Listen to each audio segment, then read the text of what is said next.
మీరు national intelligence agency చాలా సమర్థవంతంగా పనిచేసింది అనేటువంటి మాట మాట్లాడారు. బట్ ఇటీవల మనం మక్కా మసీదు బ్లాస్ట్లో చూస్తే ఎన్ఐఏ చాలా ఫెయిల్ అయింది. దాని వెనక కొంత బీజేపీ అగ్రనాయకత్వం ఫెయిల్ అయింది అనే దానికంటే బీజేపీ అగ్రనాయకత్వం ఉందని ఆరోపిస్తారు వీళ్ళందరూ. ఎన్ఐఏ పని చేసింది, అక్కడ ఎన్ఐఏ పని చేసింది. దోషి కాదు అసమానంద అన్నందుకు బీజేపీ ఇన్ఫ్లుయెన్స్ ఉంటుందా? ఎందుకుంటుంది బీజేపీ ఇన్ఫ్లుయెన్స్? నేరస్తుల్ని కాపాడదే బీజేపీ, కాపాడదు కదా నేరస్తుల్ని.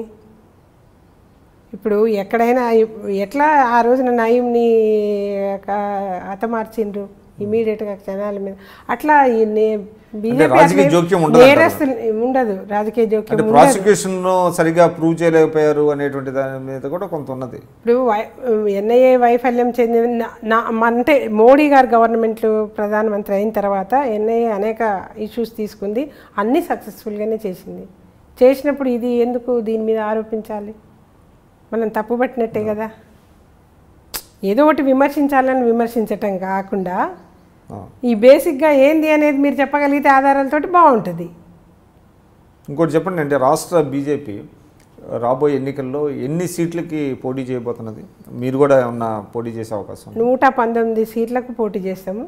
పార్టీ అవకాశం ఇస్తే నేను కూడా పోటీ చేస్తాను. ఎక్కడ, ఏ నియోజకవర్గం? నేను మిర్యాలగూడ అసెంబ్లీ అడుగుతున్నా, లేకపోతే నల్గొండ పార్లమెంట్ గతంలో చేసిన కాబట్టి పార్టీ అవకాశం ఇస్తే చేస్తాను నేను. సరే, మళ్ళీ ఒకసారి మీ నేపథ్యానికి వద్దామండి. అంటే మీ మదర్తో మీకున్న అనుభూతులు ఏంటి? స్వరాజ్యం గారితో అది 70 అంటే చాకలి ఐలమ్మ గారితో కూడా మీకు ఉన్నదా? ఎందుకంటే వాళ్ళిద్దరూ సన్నిహితులు కాబట్టి. చాకలి ఐలమ్మతో నాకు లేదు, కానీ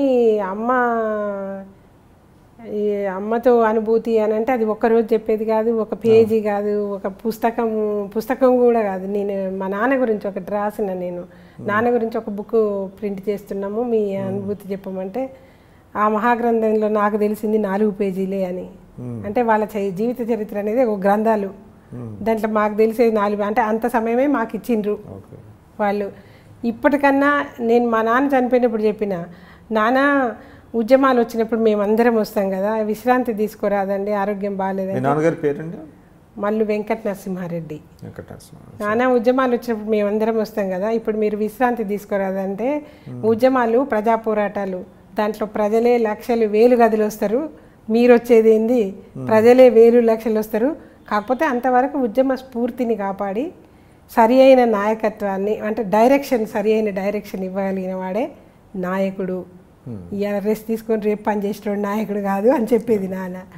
అట్లా అమ్మ కూడా నిరంతరం ప్రజలతోటే ఉంది.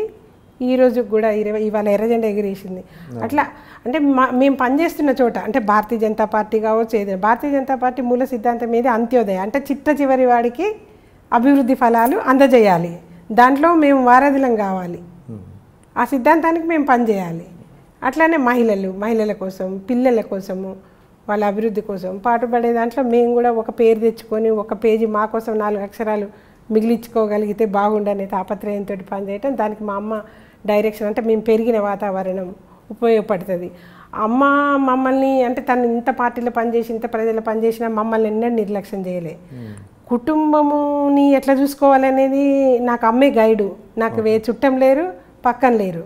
అంటే అప్పుడు మా చుట్టాలు మమ్మల్ని దూరంగా ఉంచేది అని చెప్తున్నా కదా, ఓ చిన్నమ్మలు పెద్దమ్మ ఇట్లా ఎవ్వరూ గైడెన్స్ లేదు మాకు. అంటే వాళ్ళకి ఇష్టం లేకపోయేది. అయితే ఇష్టం లేకపోయేది, వీళ్ళు మా బంధువులు అని చెప్పుకోవడానికి కూడా. తర్వాత ఎమ్మెల్యే అయిపోయి ఇక బాగా ఉన్నాక అప్పుడు స్వరాజ్యం గారు మా బంధువు, స్వరాజ్యం గారు మా బంధువు అని చెప్పుకున్న పరిస్థితి. అంటే తను నిజంగా పేరు తెచ్చుకొని అట్లా. అందుకని మేము అన్నీ చూసాం, ఆర్థిక స్థితిగతులు లేకుండా పెరగటం అన్నీ చూసాము. నడిచిపోయినాం 5 కిలోమీటర్లు స్కూల్కి, గవర్నమెంట్ స్కూళ్ళలోనే చదివినాము. కాకపోతే సమాజాన్ని చూస్తూ పెరిగినాం కాబట్టి మేమే ఎక్స్పీరియన్స్డ్ ఉన్నాం, మేమే ఎక్స్పోజ్డ్ ఉన్నాము. ఏ వృత్తి చేసినా, వ్యాపారం చేయని, బ్యాంకులో పని చేయని, ఎక్కడ పని చేయని, రాజకీయాల్లో ఉండని, మాకే అనుభవాలు ఎక్కువ. అంటే అట్లా మీ మదర్ చెప్పారా? అంటే మీరు ఉద్యోగంలో చేరకుండా రాజకీయ పార్టీలో పనిచేయమని చెప్పలేదా వారు? చెప్పలేదమ్మా, నువ్వు ఏ వృత్తి, అదే ఆర్థిక అభద్రత ఉండే మాకు. మళ్ళీ పిల్లలు కూడా ఎందుకు అన్నట్టుగానే ఉండేది అమ్మకు.